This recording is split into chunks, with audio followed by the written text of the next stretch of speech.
Right, welcome back to the channel and welcome to a step-by-step airbrush video.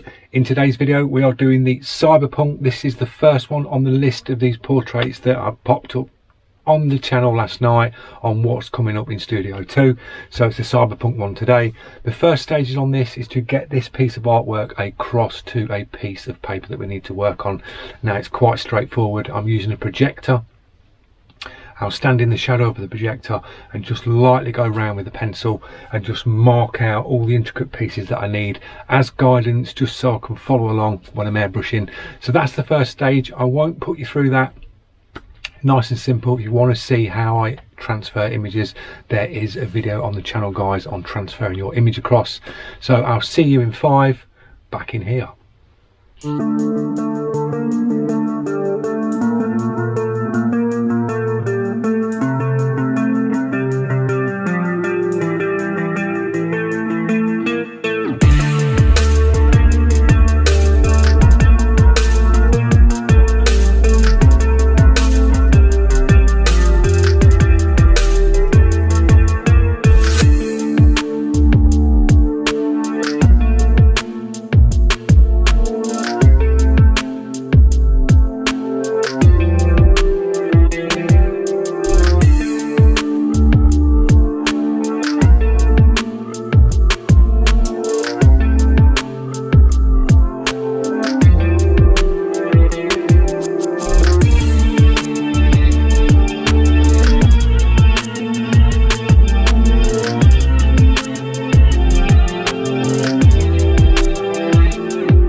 Right guys, I'll give you a little talk through.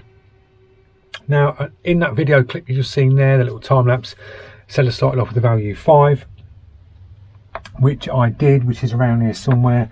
It's a light grey, sort of a light grey, and just go in and basically you are sketching over your lines, keeping it nice and light, like you're sketching away with a pencil. Going in nice and light up. Look at your reference, where it looks dark, put the darks in, where it's light, keep your lights, and just work it like that, guys. It's nice and simple. You're not going to make it complicated looking at a piece of artwork thinking, oh my god, where do I start? This is too advanced for me. They're not. Just break the picture down. So go in nice and light and just start building it up. I've gone in with some of the Comart opaque black, put a bit of transparent reducer in it, thinned it down, and I'm just building the layers up. What we've got to remember is this actual picture will be all black. The background will be black at the end of this step by step. So these may look dark here, but once you put a dark background in, they will look really, really light, and it'll just pop it all forward and make it look brighter. So I'll stick you in another time lapse.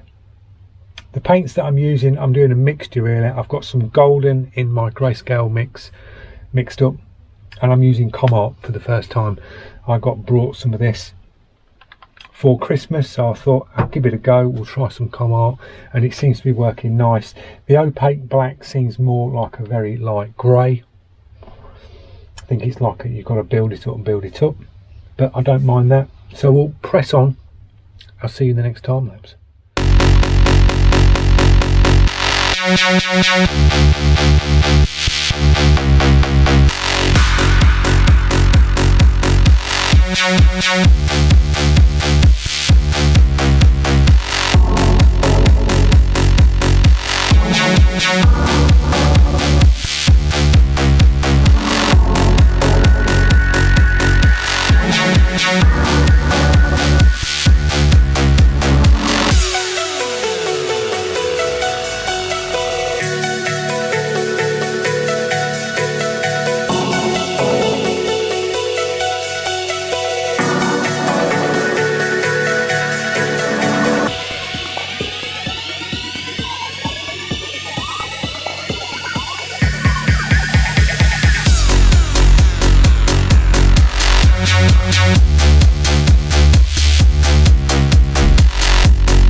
There you go guys, there's the finished picture. I probably jumped forward a few steps that you missed with the time lapse. Sometimes you get carried away and you forget to hit record on the camera. But I think all you missed was putting the black around the outside. We dropped a little bit of candy over that. Just basically went out with the candy and then just brought the black back in.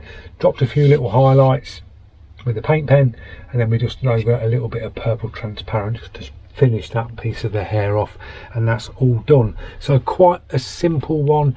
If you're doing something like this, start off nice and light, go in with your light colours and just keep it light and just build them up, sketch it out. This is basically like a nothing over detailed, just like a sketched out sort of portrait, blacks, greys, bit of candy on the top, nice and simple to get warmed up again in this studio too. So I hope you can join me in the next one, and the ones after that. We've got like a full week in here this week guys, so it'd be nice if you can join me. Drop your comments below if there's anything you want to see, if there's any tips and tricks you want to know about, drop them in the comments and I'll get straight back to you. So I shall see you in the next one. Thanks for watching.